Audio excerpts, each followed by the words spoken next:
শুভ সকাল আমার আসনের সব মাতা পিতাদের। শুভ সকাল গোপাল ঠাকুর, শুভ জন্মদিন গোপাল ঠাকুর। গোপাল ঠাকুরের আজকে জন্মদিন।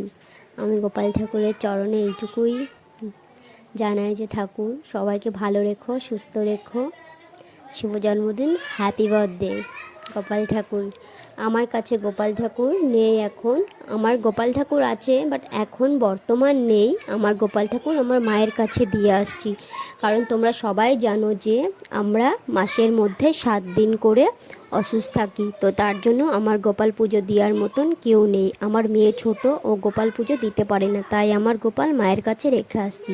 তো এখানে আমার রাধা গোবিন্দ আছে, রাধা গোবিন্দর চরণে আমি তুলসী আর দেখো এখানটায় গাঁদা ফুল চরণে নিবেদন করেছি, আর একটু প্রসাদ তাকে আজকে নিবেদন করেছি।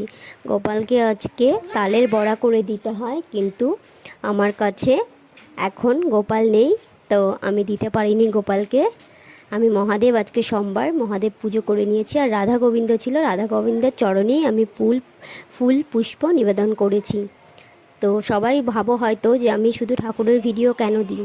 আমি ঠাকুরের কাছে এইটুকুই বলি যে আমি যতদিন বেঁচে থাকবো, আমি ততদিন যেন ঠাকুরের চরণে জল ফুল দিয়ে যেতে পারি।